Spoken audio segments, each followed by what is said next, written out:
بهذا البلد ووالد وما بلد لقد خلقنا الإنسان في كبد أيحسب أن لن يقدر عليه أحد يقول أهلكت مالا لبدا أيحسب أن لم يره أحد ألم نجعل له عينين ولسانا وشفتين وهديناه النجدين فلاقتحم العقبة وما أدراك ما العقبة فك رقبة أو إطعام في يوم ذي مسغبة يتيما ذا مقربة أو مسكينا ذا متربة ثم كان من الذين آمنوا وتواصوا بالصبر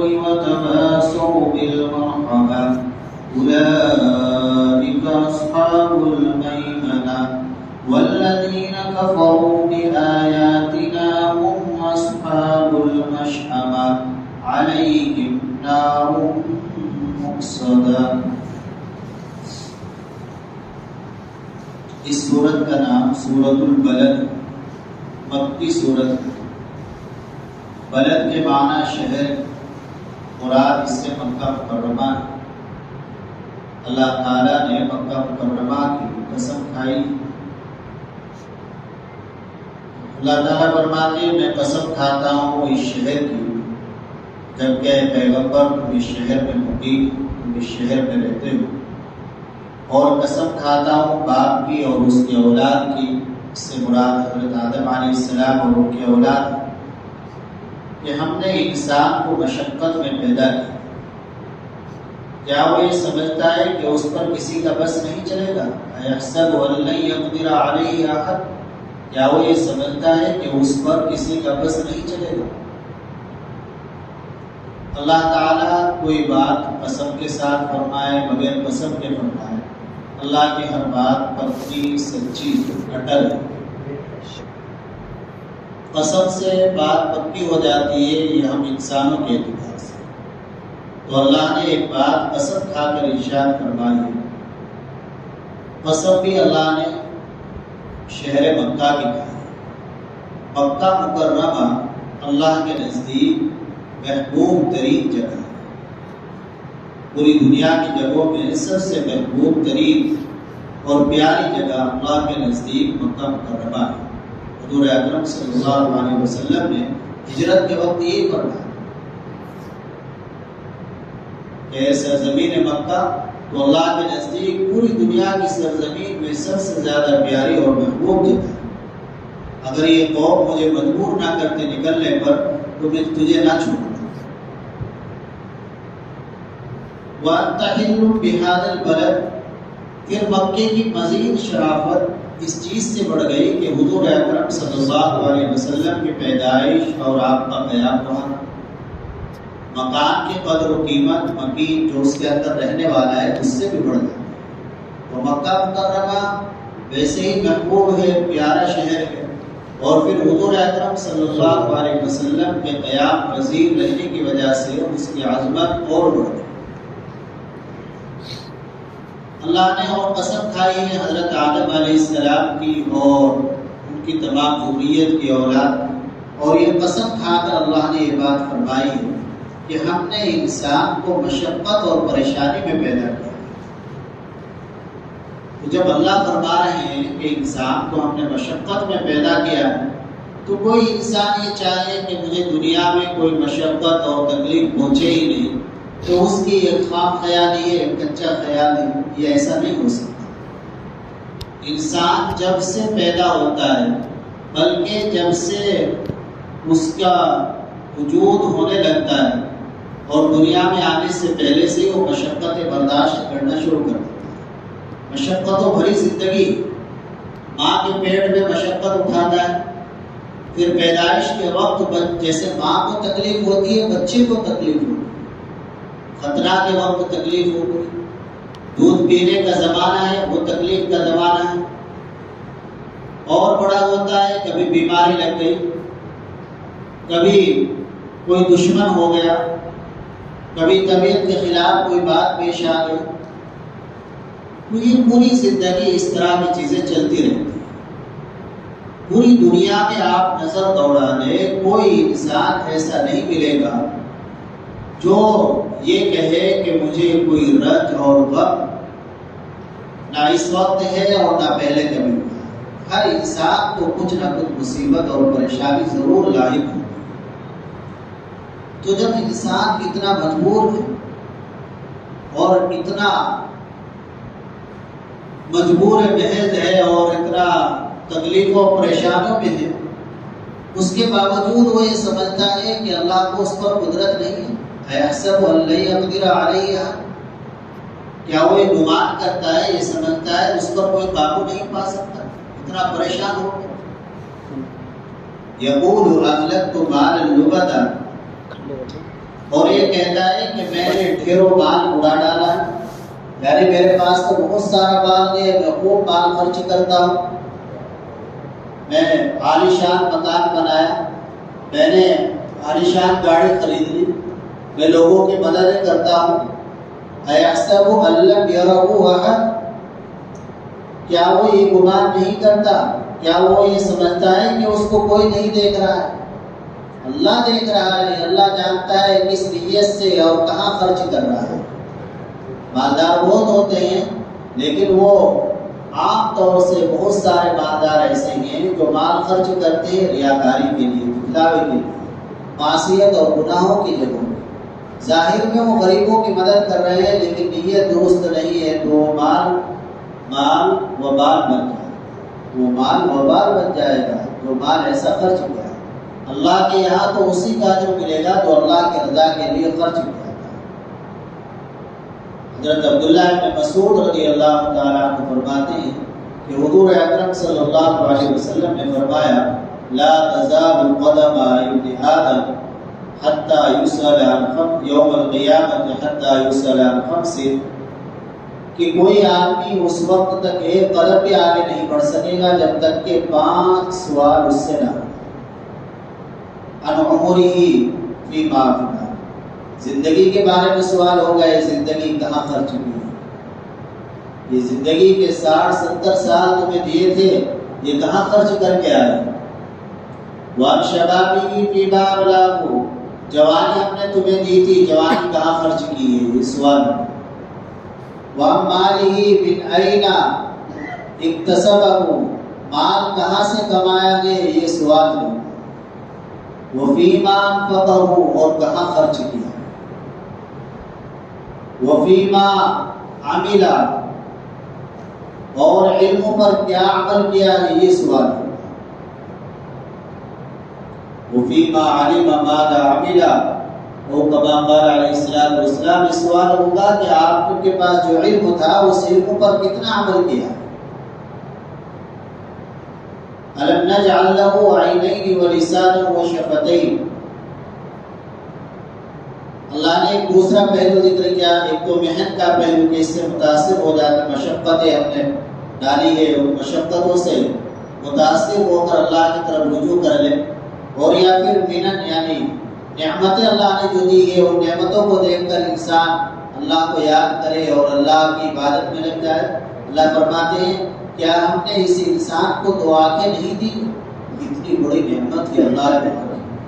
انسان ذرا سا غور کر لے اپنی ذات پہ کہ اللہ نے مجھے کیسا بنایا، اتنا قیمتی بنایا۔ وفی انفسکم افلا تبصرون، خود تمہارے نفسوں میں، تمہاری جانوں میں بھی اللہ کی قدرت کی نشانیاں موجود ہیں، کیا تم غور و فکر نہیں کرتے؟ آنکھ کو دیکھے، اللہ نے آنکھ کتنی قیمتی بنائی ہے، آنکھ کے اندر اللہ نے رگیں کتنی قیمتی بنائی ہے، پھر اللہ نے آنکھ کی حفاظت کا کیا نظام بنایا کہ اللہ نے یہ پلکیں بنا دی، اس کے اوپر بھویں بنا دی، اوپر سے کوئی چیز آئے ڈائریکٹ آنکھ میں نہ چلی جائے، کوئی چیز گزر آ رہی ہے سامنے سے، اللہ نے یہ پردے بنا دیے، اس سے آنکھ تھک جاتی ہے، چھپ جاتی ہے۔ ایک مرتبہ بینائی ختم ہو جائے، پوری دنیا کا خزانہ خرچ کر دو، بینائی واپس نہیں لا سکتے۔ تو یہ اللہ کی بڑی نشانی، بڑی قدرت۔ أَلَمْ نَجْعَلْ لَهُ عَيْنَيْنِ، کیا ہم نے اسے دو آنکھیں نہیں دی؟ وہ لسان اور ایک زبان تھی. زبان اللہ کی کتنی بڑی نعمت. دماغ میں کوئی بات آئی، دل میں آئی، دماغ نے اس کو کیچ کیا اور اس کے بعد زبان پر آئی. یہ جو کچھ میں بول رہا ہوں یہ دل میں آ رہا ہے، دماغ میں آ رہا ہے اور زبان سے نکل رہا ہے. ایسا نظام ہے. اللہ تعالیٰ اس زبان سے بولنے کی طاقت لے لے، پوری دنیا مل کر واپس نہیں لا سکے. اس بولنے کی طاقت اور بولنے کی نعمت کا اندازہ اور اس کی قدر و قیمت ان لوگوں سے معلوم کیجیے کہ جن کے منہ کے اندر زبان کا یہ جسہ موجود ہے لیکن اس میں بولنے کی طاقت نہیں ہے. اللہ کا یہ انعام ہے. وشفتین، اور ہم نے اس کو 2 ہونٹ دیے. انسان کو کیا ہم نے ہونٹ نہیں دیے؟ یہ ہونٹ کتنے قیمتی چیز ہے. اللہ نے یہ سب نعمت ہے. وَهَدَيْنَاهُ النَّجْدَيْنِ، اور ہم نے اس کو دونوں راستے بتا دیے، نیکی کا راستہ بھی اور گمراہی کا راستہ، جنت کا راستہ بھی اور جہنم کا راستہ بھی. دونوں راستے اس کے سامنے ہیں. وہ جو سا چاہے اختیار کرے، اسے عقل دی. فَلَقْتَحَمَ الْعَقَبَةَ، پھر بھی وہ اس گھاٹی میں داخل نہیں ہو سکا. گھاٹی سے مراد یہاں پر نیکیوں کی گھاٹی ہے، ثواب کی گھاٹی ہے، اللہ کی طرف رجوع کی گھاٹی ہے. پھر بھی وہ نیکیوں کی گھاٹی میں داخل نہیں ہو سکا. وَمَا أَدْرَاكَ مَا الْعَقَبَةُ، اور تمہیں کیا معلوم وہ گھاٹی کیا ہے؟ اللہ خود فرماتے ہیں فَكُّ رَقَبَةٍ أَوْ إِطْعَامٌ فِي يَوْمٍ ذِي مَسْغَبَةٍ، کسی کی گردن چھڑا دینا، غلام ہے کوئی اسے خرید کر آزاد کر دے، یا پھر کسی بھوک والے دن میں کھانا کھلا دینا. یتیماً ذا مقربہ، کسی رشتہ دار یتیم کو، اور مسکیناً ذا متربہ، یا کسی ایسے مسکین کو جو مٹی میں ملا ہوا ہو، جس کے پاس رہنے کے لیے گھر میں نہ ہو، سڑک پر پڑا ہوا ہو. ایسا کام کرنا، کھانا کھلانا، تو یہ سب ثواب کے کام ہیں، نیکی کے کام ہیں. اور ان کا اجر جنت ہے. لیکن یہ اجر جنت جب ملے گا جب ایمان ہوگا. ایمان کے بغیر بہت سے غیر ایمان والے وہ سب کام کرتے ہیں، کھانا کھلاتے ہیں، پانی پلاتے ہیں، لیکن ان کو اس کا بدلہ دنیا میں ہی مل جاتا ہے. کیا بدلہ ملتا ہے؟ بعض کو تو ایسے لوگوں کو اللہ ایمان کی توفیق بخش دیتا ہے، وہ ایمان قبول کر لیتے ہیں، اور بعض کو اور نعمتیں مل جاتی ہیں دنیا میں. حضرت عائشہ رضی اللہ تعالی عنہ نے حضور اکرم صلی اللہ علیہ وسلم سے عبداللہ بن جدعان کے بارے میں معلوم کیا تھا کہ وہ اپنے زمانے میں کھانا کھلانا، غلام آزاد کرنا، ضرورت مندوں کی ضرورت کو پورا کرنا، یہ سب کام کیا کرتے تھے. ایمان نہیں تھا تو کیا آخرت میں کوئی فائدہ پہنچائے گا؟ تو نبی پاک صلی اللہ علیہ وسلم نے فرمایا آخرت میں کوئی فائدہ نہیں پہنچائے گا، دنیا میں ہی اس کا فائدہ ہوگا. حکیم بن حزام رضی اللہ عنہ نے معلوم کیا کہ میں نے زمانہ جاہلیت میں بہت اچھے کام کیے، تو ان کا بدلہ مجھے کچھ ملے گا؟ تو اللہ کے نبی صلی اللہ علیہ وسلم نے فرمایا مل تو گیا، دنیا میں ایمان اللہ نے عطا فرما دیا. جو تم نے اچھے کام کیے تو اس کی بدولت اللہ نے تمہیں ایمان عطا فرما دیا. یہ ان نیک کاموں کا ہی بدلہ ہے. تو ایمان کی حیثیت گویا ایسی ہے جیسے ویزے کی. ایمان نہیں تو جنت میں داخل نہیں ہو سکتا. ایمان یہ جنت کا ویزا ہے. جیسے کوئی کتنا بھی اچھا آدمی ہے لیکن وہ دوسرے ملک میں بغیر ویزے کے نہیں جا سکتا، اتنا بھی بڑا آدمی ویزا لگتا ہی. تو اسی طرح جنت میں بھی ایمان کے بغیر نہیں جائے گا. گویا ایمان یہ جنت کا ویزا ہے جو اللہ نے مفتوں میں عطا فرمایا. ثم كان من الذين آمنوا وتواصوا بالصبر وتواصوا بالمرحمة، پھر وہ لوگوں میں بھی شامل نہ ہوا جو ایمان لائے اور جنہوں نے نیک عمل کیے اور ایک دوسرے کو ثابت قدم رہنے کی نصیحت کی. اولئک اصحاب المیمنہ، اور ایک دوسرے کو رحم کرنے کی، مہربانی کرنے کی تاکید کی. یہی لوگ دائیں والے ہیں. دائیں والے سے مراد ہے کہ ان کا نامہ اعمال دائیں ہاتھ میں دیا جائے گا، جنتی لوگ. اور وہ لوگ جنہوں نے ہمارے آیات کا انکار کیا وہ بائیں والے ہیں، وہ جہنمی. علیہم نار مؤصدہ، ان پر ایسی آگ مسلط ہوگی جو ان پر بند کر دی جائے گی. بند کرنے کا مطلب یہ ہے کہ اس کے دروازے بند کر دیے جائیں گے، کوئی کھڑکی نہیں ہوگی جو باہر سے کچھ نظر آئے۔ اللہ تعالیٰ عمل کی توفیق عطا فرمائے۔ الحمدللہ رب العالمین والصلاة والسلام على سید الانبیاء والمرسلین وعلى آلہ وصحبہ اجمعین۔ ربنا ظلمنا انفسنا وان لم تغفر لنا وترحمنا لنكونن من الخاسرین۔ ربنا آتنا فی الدنیا حسنہ وفی الآخرۃ حسنہ وقنا عذاب النار۔ مولا کریم ہمارے گناہ کو معاف فرما دیجیے یا اللہ، ہمارے اس مختصر سے عمل کو اپنی بارگاہ میں قبول فرما لیجیے یا اللہ۔ تیرے بندے اپنے آرام کا وقت چھوڑ کر تیری توفیق سے تیرے کلام پاک کی محبت میں، تیری محبت میں بیٹھے ہیں۔ مولا کریم کسی کو بھی محروم نہ فرما یا اللہ، سب کو اپنی شان بہترین بدلہ عطا فرما، سب کی پریشانیوں کو دور فرما، جائز مقاصد میں کامیابی مرحمت فرما یا اللہ۔ ہمارے تمام احوال کو درست فرما دے، تمام الجھنوں اور پریشانیوں کو راحت و سکون سے مبدل فرما دے یا اللہ۔ رحمت کی بارش نازل فرما یا اللہ، رحمت کی بارش نازل فرما یا اللہ۔ ہماری دعا کو اپنے فضل و کرم سے قبول فرما۔